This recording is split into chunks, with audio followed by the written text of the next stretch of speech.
So what we're going to do today is ask our representatives and senators to keep to a 2-minute time on each of our questions. That's always a challenge, and now that I'm back here, I have little things I can throw at people. So if you feel something at the back of your head. Nancy Fry is over there, and she's going to let you know when you're past your time limit. And so we're going to go in order, and we're going to rotate. The other thing I realized I don't have is our questions. Sorry about that. Oh, Mike, thanks. Appreciate it. And we would like to ask you to just keep to the time limit. And I also would like to say, once we go down to the end, it may be everything has been said. So if you choose to say ditto or I agree, that's fine, and we'll get to more of our questions. There are cards on the table, so if anybody has any questions they would like to address to the folks, we would just ask you to address them to all of them. We don't want it to have just one for one particular person. So people will be going around collecting the questions. So if you have anything you'd like to have addressed, please let us know. And we will start with, they switched the seating on me. Okay. Senator Udicek. This is on health care. There will be 50,000 low-income residents who will have no affordable health insurance option in 2014. The governor wants to reform the current Medicaid program before it is expanded. Implementing his plan would require multiple waivers and changes to several laws. Unless he allows Medicare expansion in 2014, while he is negotiating changes to the program, 500,000 Pennsylvanians will be held hostage with no insurance option. What is your position regarding the expansion of Medicaid under the Affordable Care Act, and why? Thank you and good morning. Let me apologize up front. I'll be leaving you shortly for a family obligation. I apologize, but it's great to be with you.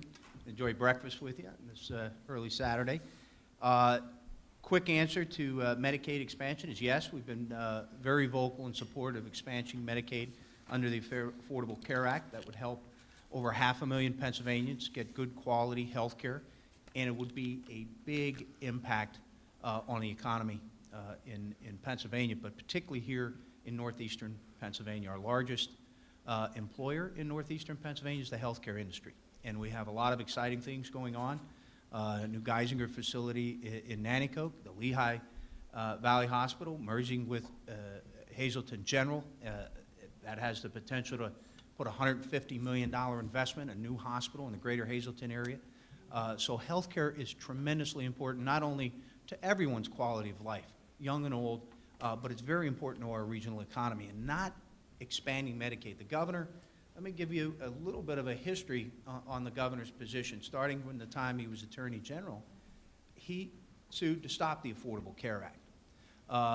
One of his first acts as the new governor was to end the adult basic program that just so happens to represent about the same number of people that are going to be lost with the current healthy PA plan that the governor's rolling out. 44,000 working Pennsylvanians, folks that went to work every day, worked 40 hours a week under adult basic, were covered in a very reasonable program done in partnership with the Rendell administration and private health insurance.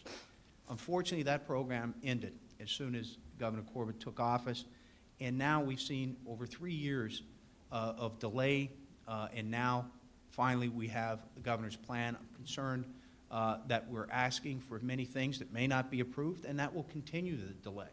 And each year that goes by, another 50,000 or another 500,000 Pennsylvanians go without good quality of care. That's not in the best interest of Pennsylvania. Thank you. Representative Paszynski. Thank you very much. Also good to be with you today, and thank you for what you do. This is really critical to allow for an exchange of ideas and a better understanding of the issues that affect all of your lives. Senator Udicek did a great job of laying down a foundation about the Medicaid expansion. We have figures that are really quite revealing. We're losing about $8 to $10 million every single day if we as Pennsylvanians do not expand Medicaid in Pennsylvania. And your tax dollars are now being delivered to all the 26 other states that have incorporated and accepted Medicaid expansion. So your tax dollars are not paying down the debt. Your tax dollars are not staying in Pennsylvania. Your tax dollars are being sent to those 26 states that have accepted Medicaid expansion. Governor Corbett has selected what is called an 1115 waiver that he has sent to the feds for approval. And he has 23 waivers that he's expecting the federal government to consider and approve. I'm here to tell you today, we just had a hearing on this a few weeks ago, and no more than 3 waivers have been accepted by any other state that has Medicaid. So the path that the governor has chosen is a very complicated one, and one in which we are losing those dollars every day. And from a moral issue, we are now disallowing 500,000 Pennsylvanians who would qualify for Medicaid. Now, let me take this a step further. There is a provision called the State Plan Amendment. And the State Plan Amendment would allow Pennsylvania to apply for Medicaid expansion by March 1st. We wouldn't lose one dime. It would be retroactive. And I want to clarify one other point. Pennsylvania can choose to opt out at any time if they so choose. Thank you. So anybody saying that before that they couldn't opt out was incorrect. Thank you. And I do have several other volumes on this, but I'll pass it on. The folks will have an opportunity at our last question if they want to follow up on anything here. Representative Mullery? Yeah, I'll do my best. Yeah, okay, thanks. Not to repeat anything that the Senator or Representative Paszynski said, although it's difficult because we are like-minded on this. I too support Medicaid expansion, but I'll make you aware of something that I read just yesterday. Harvard University and the City University of New York just completed a comprehensive study on a state's failure to expand Medicaid. And what they found was, and we'll cite Pennsylvania specifically, if the governor fails to do this, we are looking at between 400 and 1,500 deaths every year until it's done. We're looking at 13,000 additional families sustaining catastrophic medical expenses. We're looking at thousands of cases of untreated depression and diabetes. And we're looking at tens of thousands of women failing to go for preventative diagnostic studies such as mammograms and pap smears. So to say that our failure to expand Medicaid affects the lives of our constituents may be a bit of a misnomer. It may contribute to their deaths. And one thing that it certainly will do is increase the health care costs down the line for these folks who fail to obtain preventative care or fail to obtain preventative diagnostic studies. So I'll leave it at that since I don't want to repeat anything that the Senator said or that Representative Paszynski said, and we'll continue this down the line to Phyllis. Thank you. Representative Mundy? Thank you, and lovely to be here for my last official League of Women Voters legislative breakfast.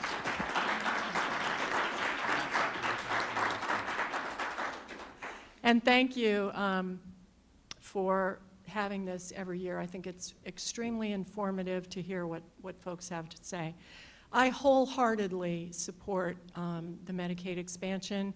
It's a missed opportunity for additional revenue for our state, and it's a moral responsibility for us to cover those that we can through Medicaid expansion. These are the working poor.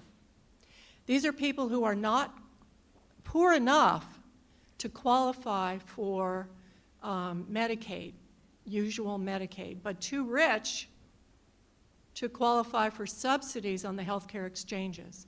So there are those people caught in the middle in the low-income categories, and we need to cover them. So I wholeheartedly support the expansion and see it as a huge missed opportunity for us as Pennsylvanians to do right by our citizens and our healthcare system with the additional dollars we would receive. Thank you. Good morning, everybody. Thank you again for being here. It's a great pleasure for me as well to be with all of you this morning.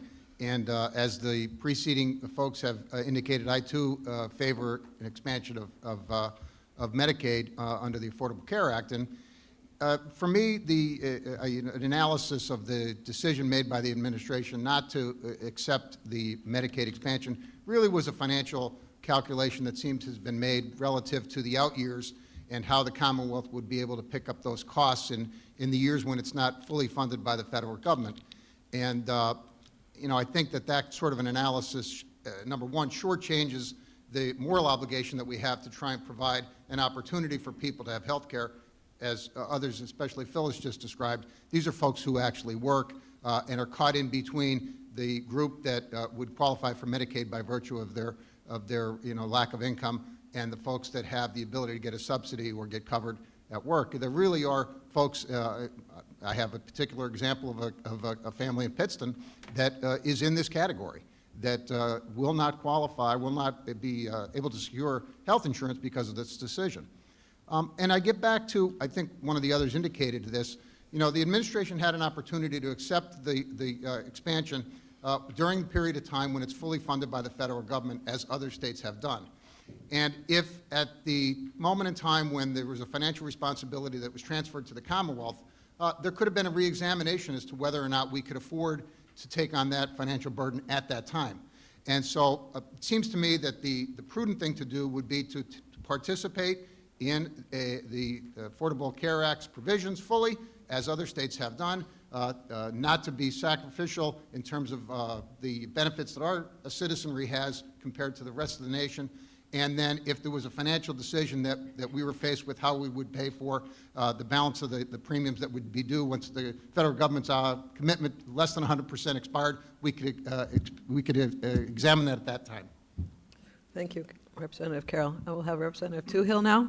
Hello, good morning, everyone. I'm very glad to be here with you, as well as with my colleagues this morning.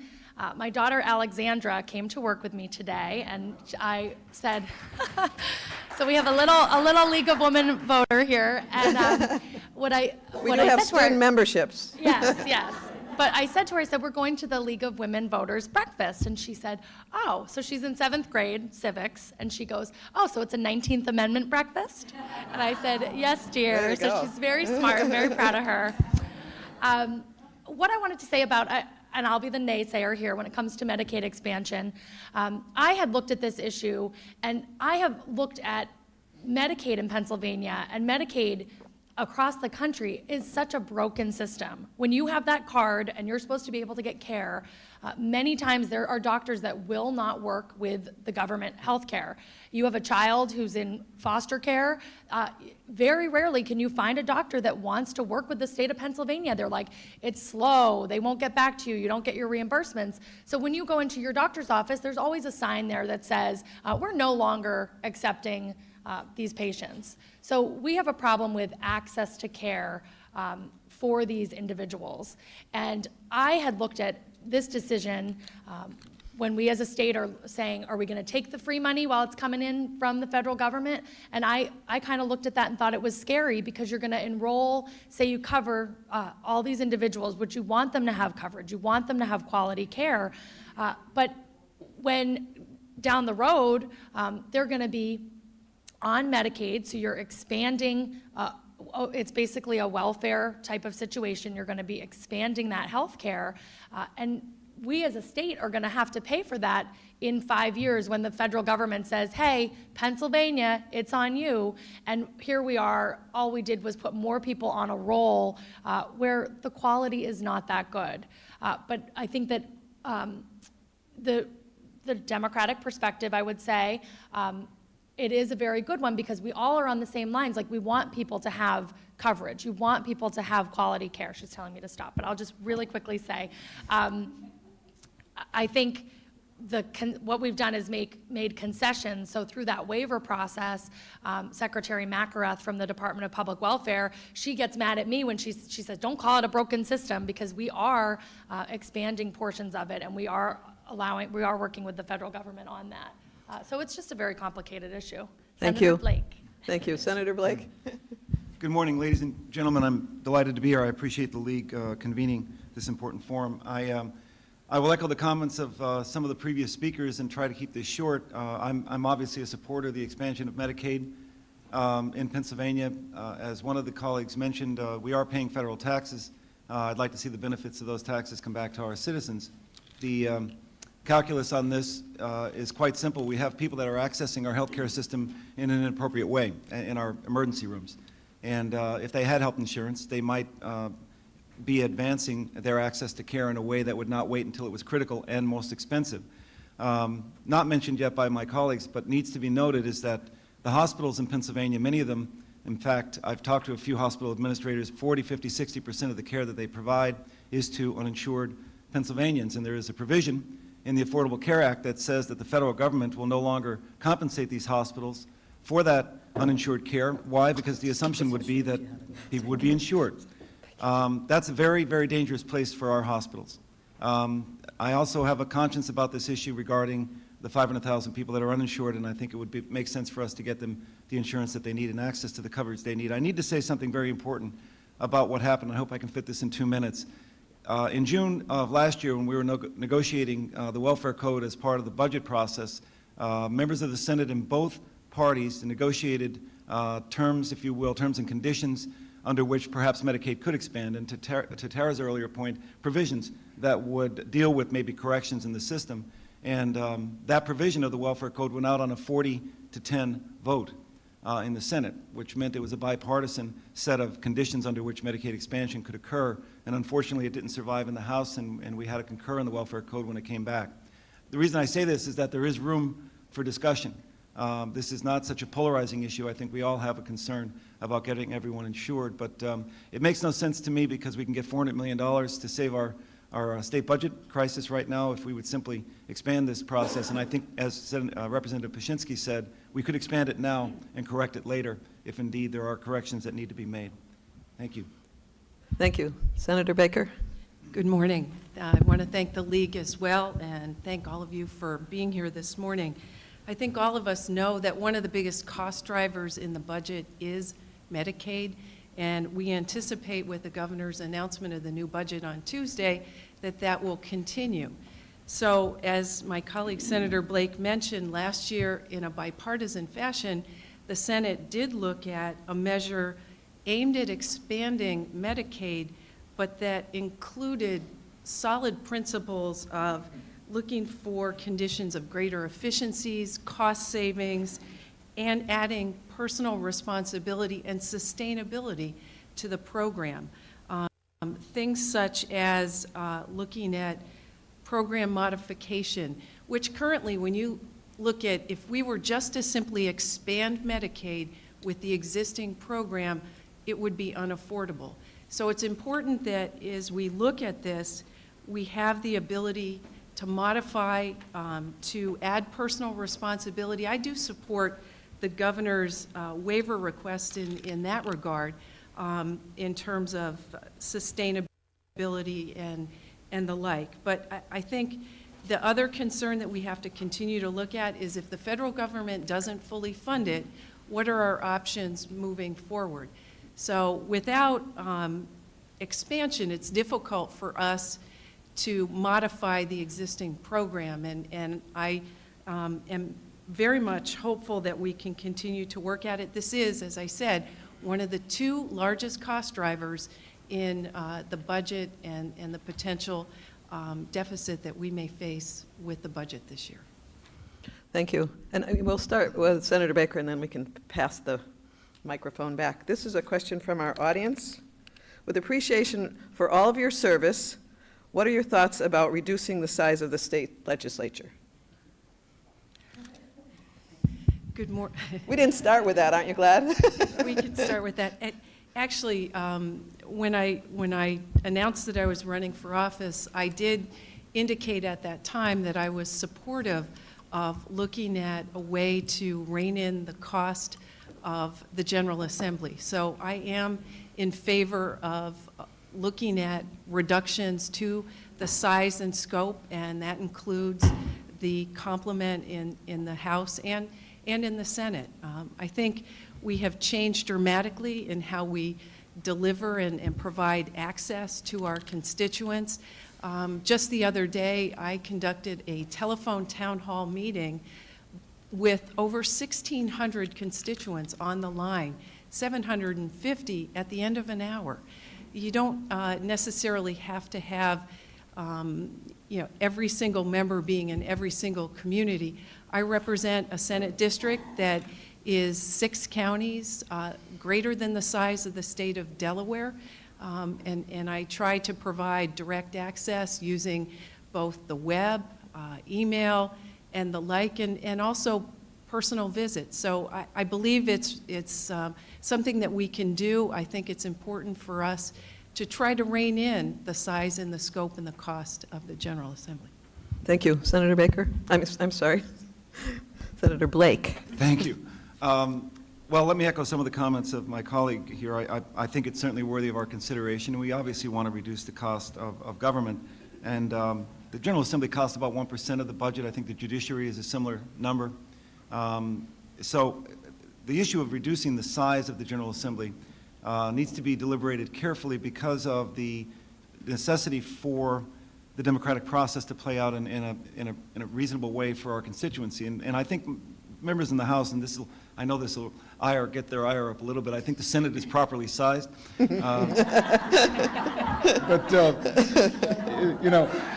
they actually think it should just be a unicameral General Assembly. But the fact is that some members in the House have indicated the difficulty of getting consensus with 203 members, and I think that's clear. But we represent about 255,000 people on average. If we were to reduce the size of the Senate, notwithstanding what Lisa has said, Senator Baker, about the issue of technology being enabling access to our constituents, I think there are issues associated with proximity to your constituency. There are issues associated with the cost of campaigns. If we were to reduce the size of the General Assembly, you would have circumstances where perhaps only people of means would be able to afford to run for office. I think that's a concern, and it might be corrosive to the democratic process. So again, I think this is something we should deliberate on, but I think we need to be careful about the unintended consequences as it relates to the core issues of the relationship between an elected official and their constituents in our democracy, because you can't compare Pennsylvania state government to other states. It's not a fair assessment. We have the government we deserve because of the legacy, the diversity, the size of our state, and I think we can deliberate on a possible change in the size of government, but I think we should do that very carefully. Thank you. Thank you. Representative Toohill? Thank you so much. We have voted on this in the House twice now, and it would take from 203 members and move us down to 153 members in the House. And I do feel that we are a very large body, that we're a very costly body. We're one of the biggest legislatures in the United States, and we are very, very expensive. And I kind of look at our county council, how we have 11 council people.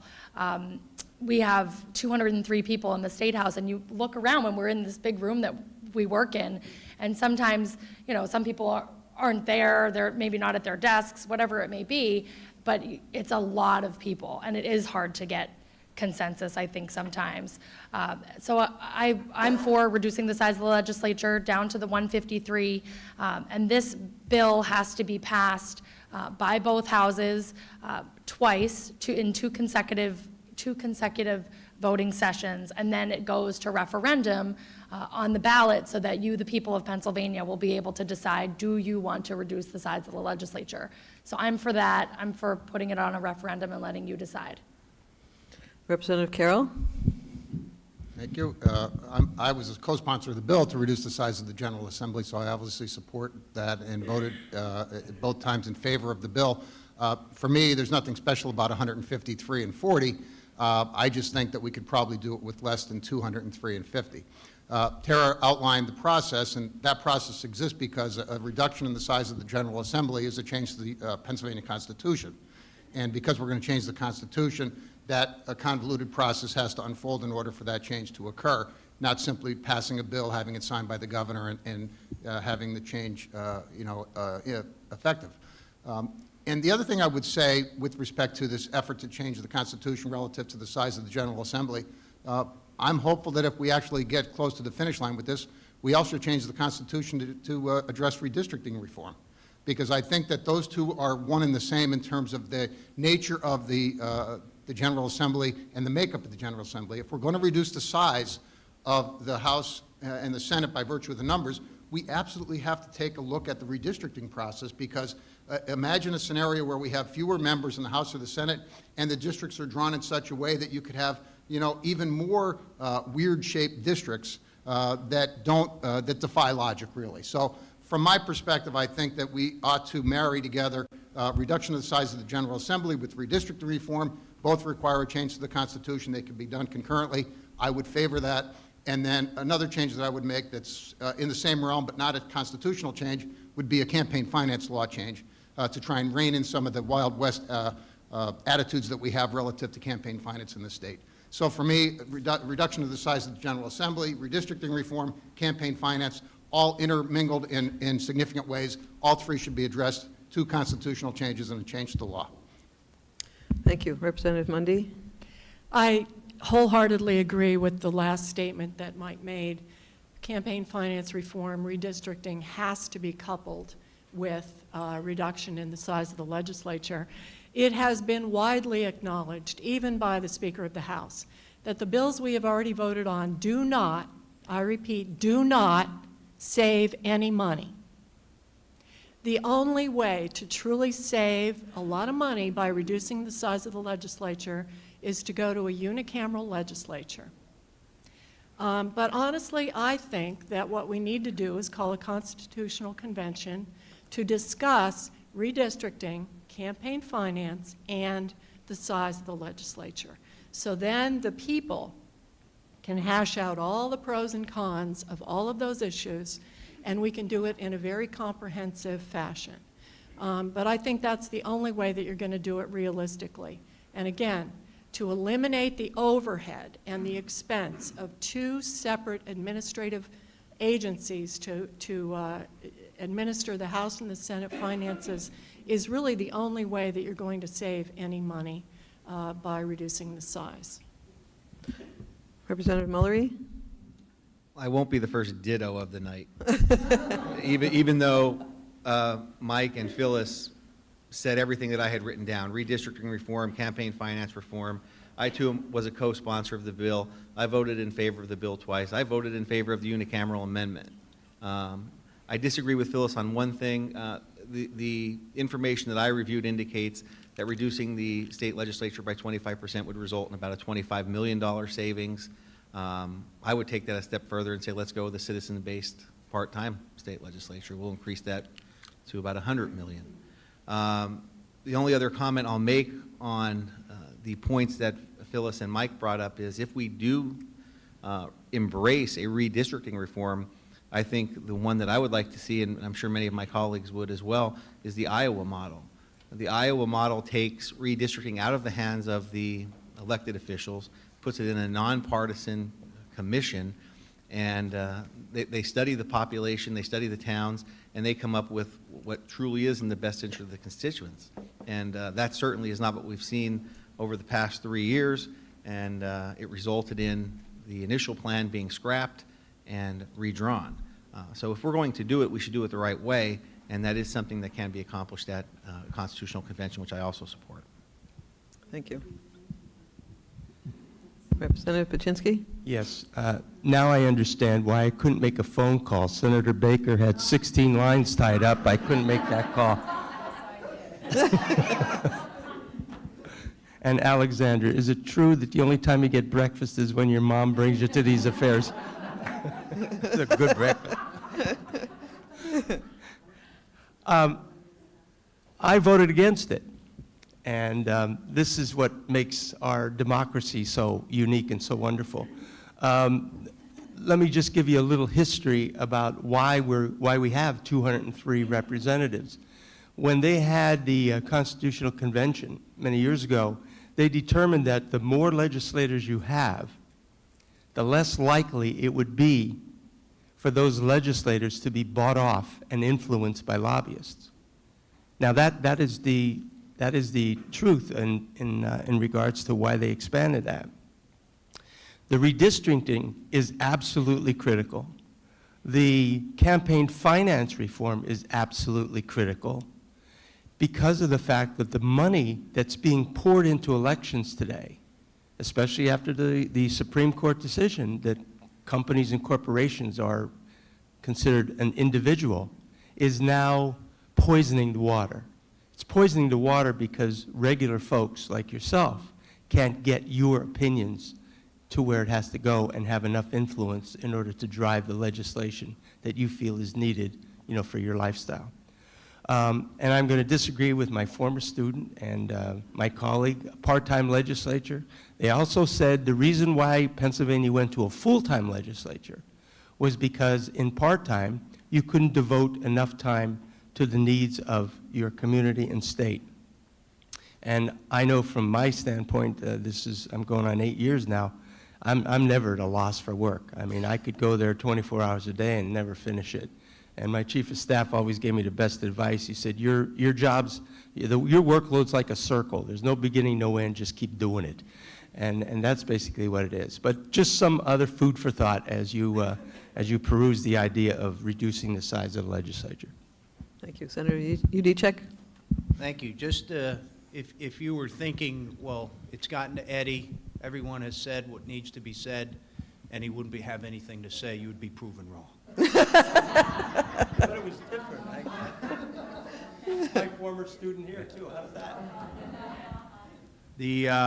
On the question of reducing that, yes, I support reducing the size of the legislature, but I'd prefer to do it through a constitutional convention. We haven't had one since the late 60s. Government has changed. Modern society has changed dramatically. I think we can take a very comprehensive look at how we deliver government, state government, through a constitutional convention, whether that's reducing the size of the legislature. But the real issue, and you heard it several times, and we're in front of a group that has been absolute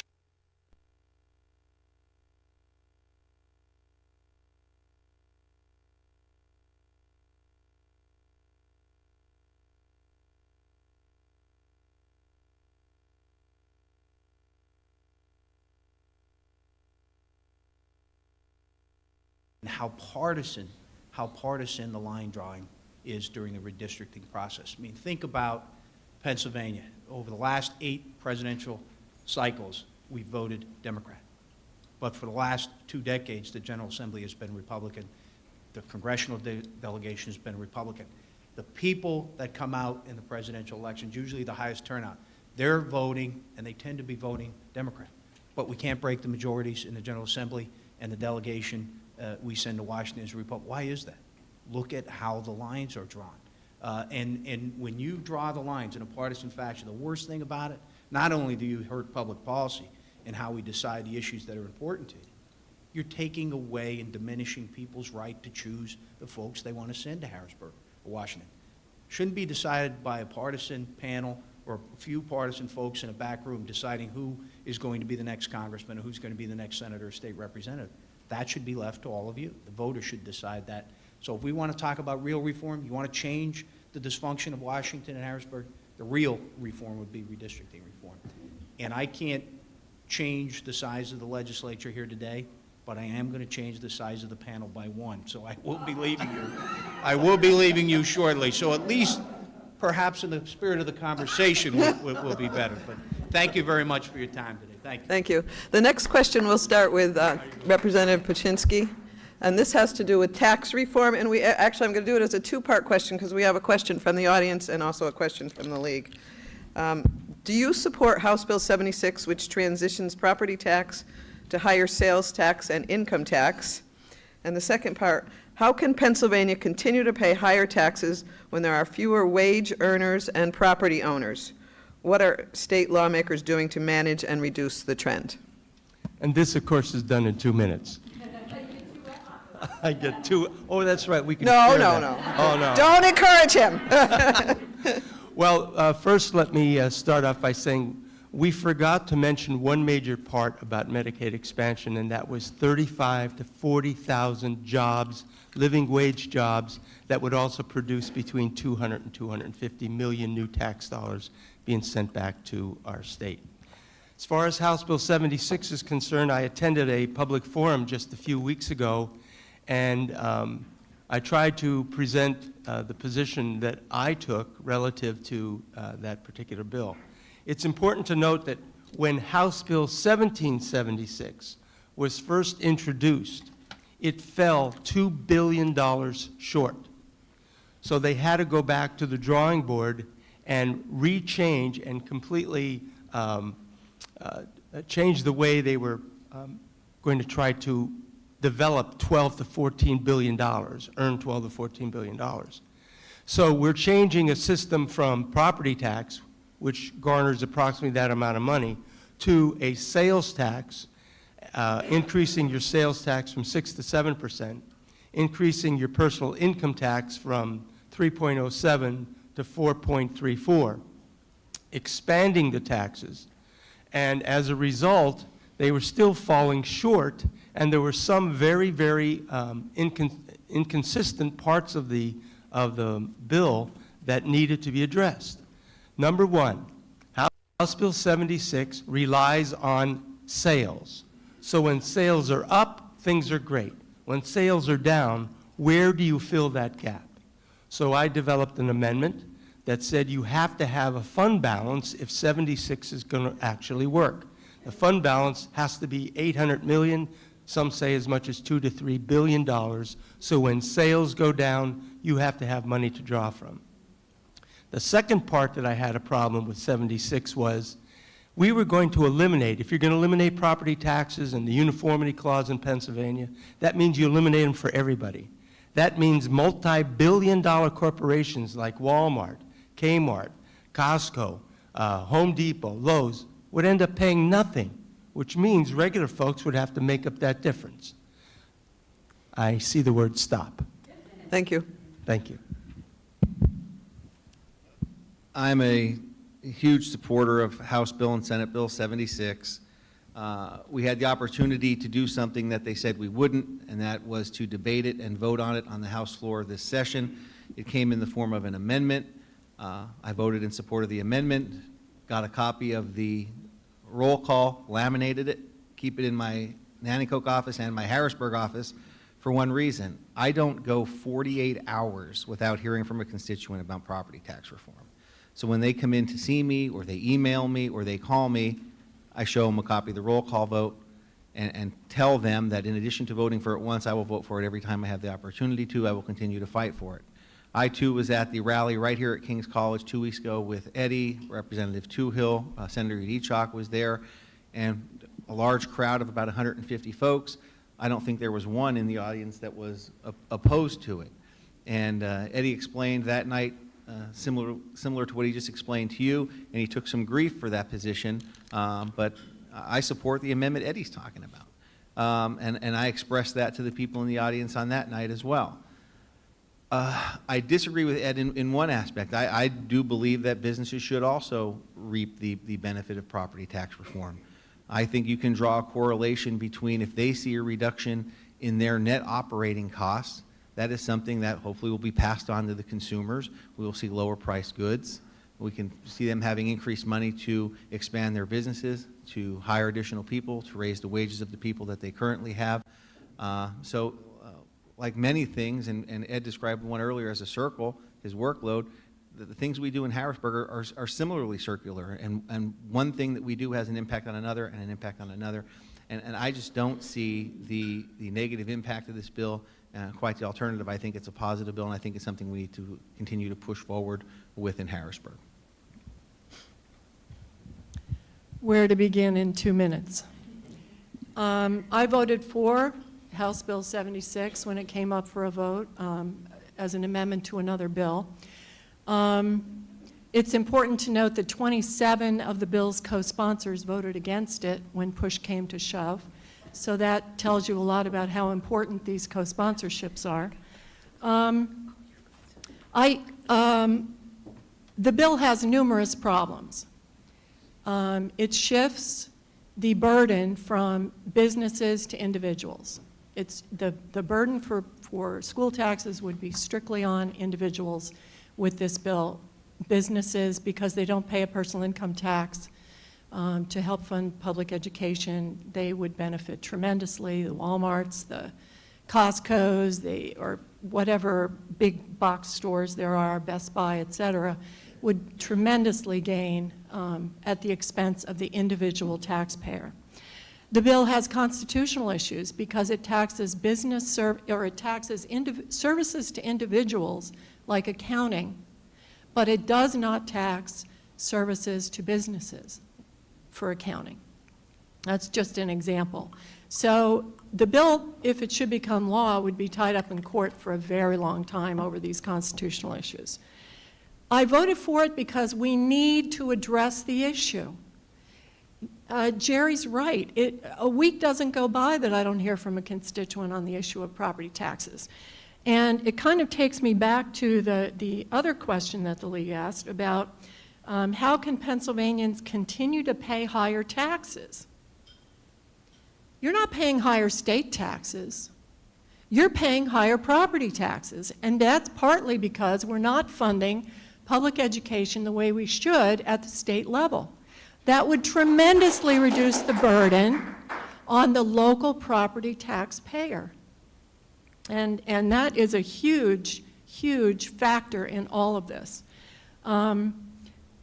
We have cut corporate taxes over $1 billion since Governor Corbett took office. And a lot of that has resulted in higher property taxes for the citizens and property owners in Pennsylvania. So that's just a little bit of what I think about that.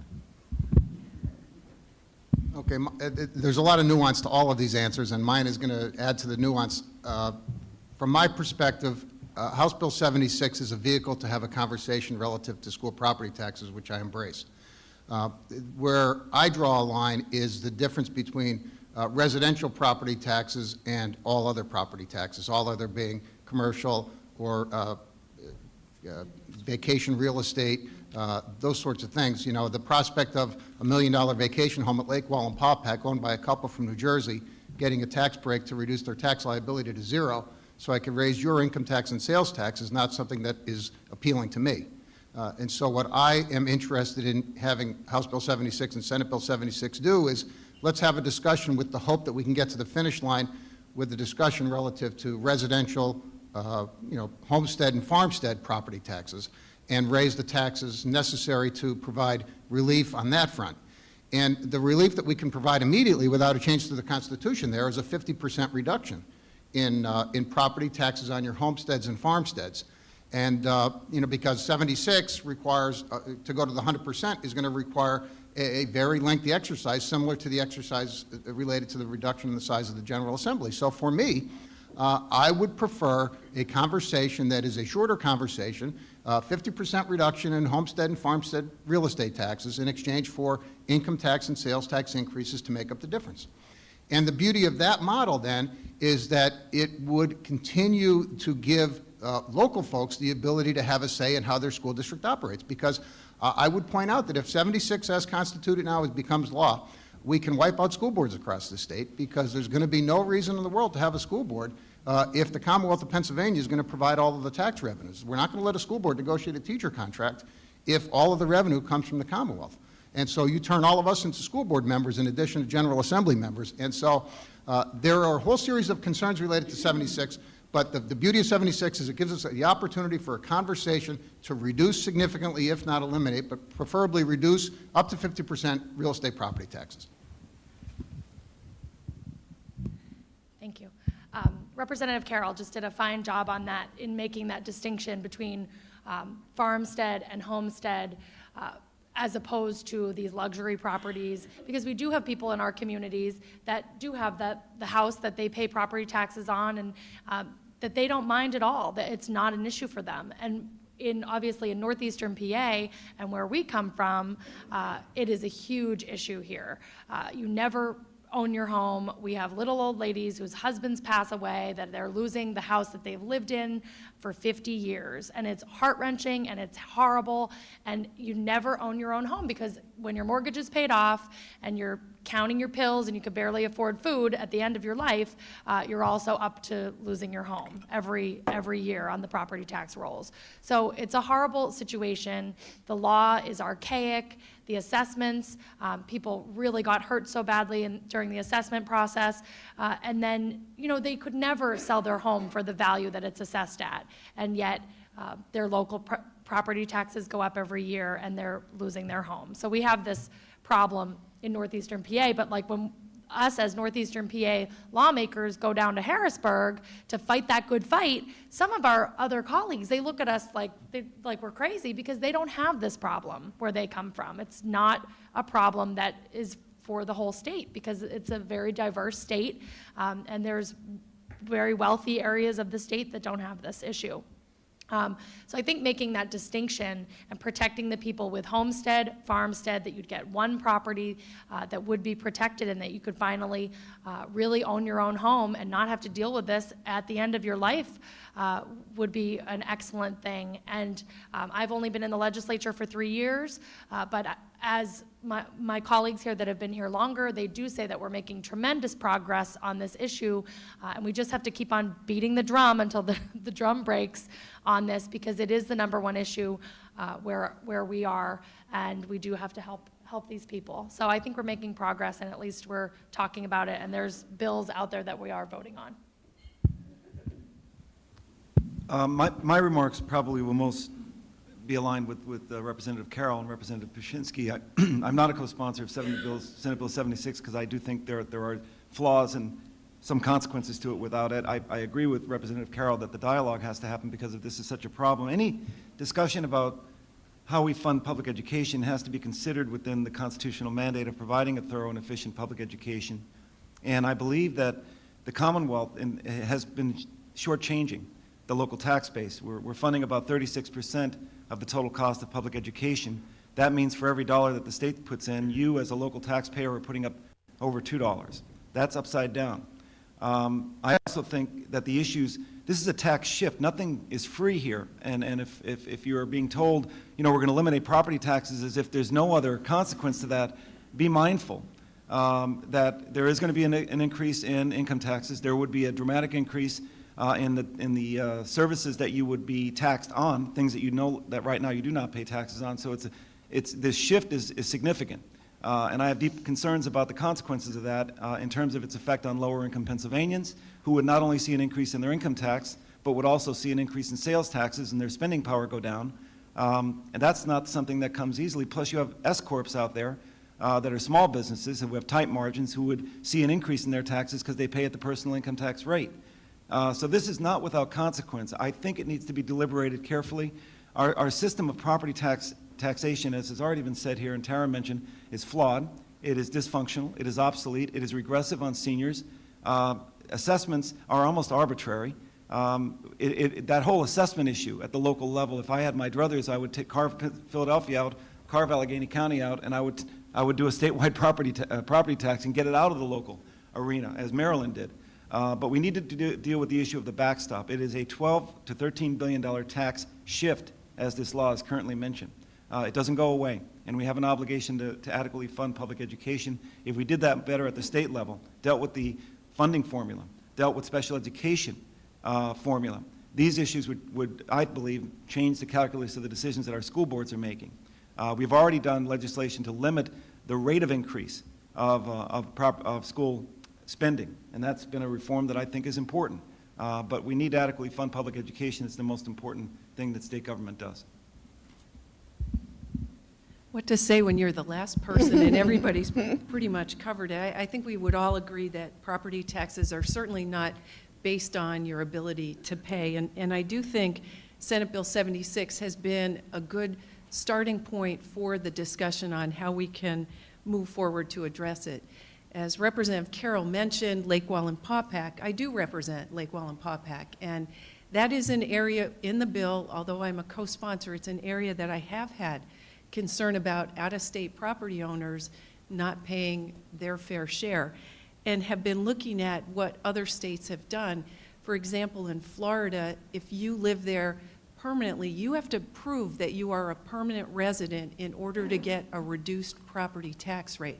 I think something along that line is an area that we should consider. I know someone who had to show their electric bills and demonstrate that they were spending money and living there full-time in order to get the reduced property tax rate.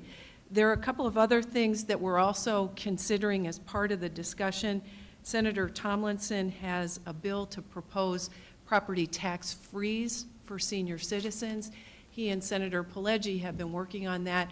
And the Senate Finance Committee did a hearing recently looking at the expansion of Keno and other things. Some folks believe that Keno should be dedicated to helping to freeze property taxes for our seniors. So it's a conversation that we should have. I hear often from constituents who are paying significant property taxes in areas where development has occurred.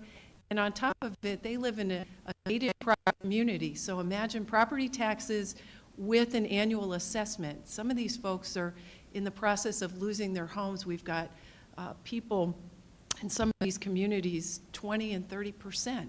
So it's an area that I think we need to work to address, and I think this is a good conversation and a good start. Thank you. The next question will start with Senator Blake, and this will deal with the budget. There have been much discussion on ways to raise revenue for Pennsylvania, the gas tax, privatization, tolling roads, state pension revisions, et cetera. What legislation do you believe would be most effective in filling the budget gap, and how will you have to implement effective legislative change? Well, I think first and foremost, the reason that we face the challenge that we do is because we simply don't have the appropriate economic growth in Pennsylvania that we should have. We're not even keeping up pace with the states that surround us. We're not keeping up with the national average. Northeastern Pennsylvania, as my colleagues know, has seen a stubborn unemployment rate above the national average and above the state average for 3 years in running. So revenue coming into Harrisburg, deficit situation we're in. The Medicaid expansion would bring $400 million to our state budget right now. One decision would bring $400 million to the state right now. And I understand the kind of the long-term cost of the state, but I just think there's some value in that. Modernize $1 million. There is a double dip with respect to the pension. We think it costs the state about $85 million that we ought to correct. Nursing long-term care level, that pays several $100 million if level of service delivery.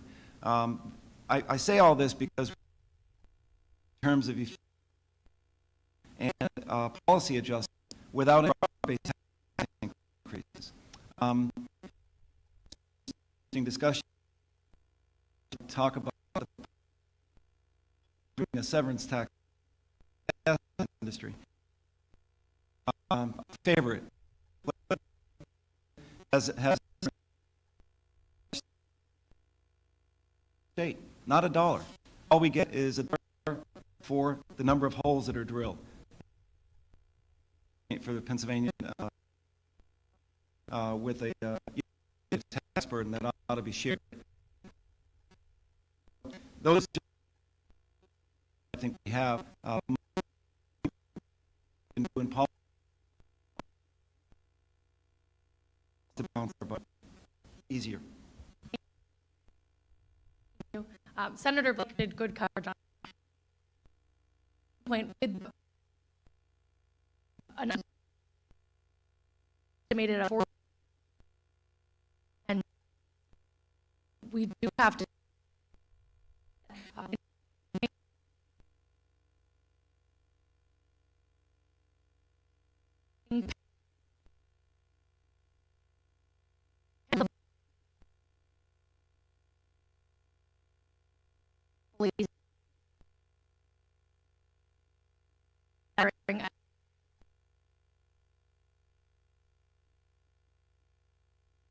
they go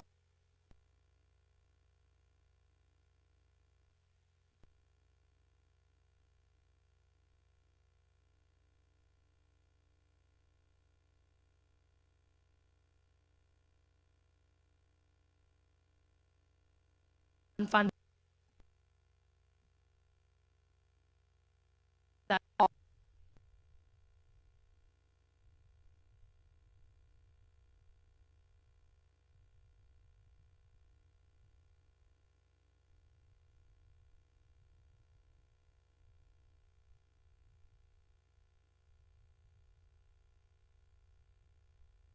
on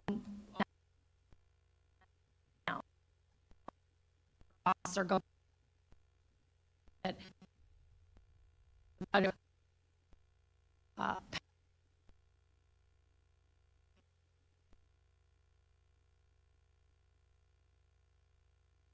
in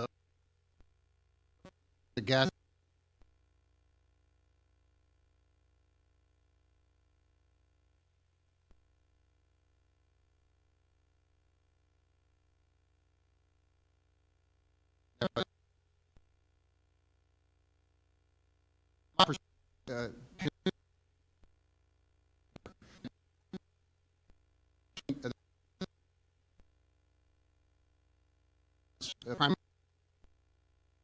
Back to the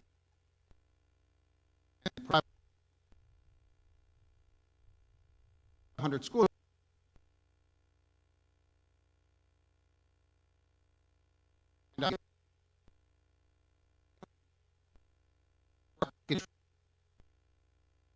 We'll have to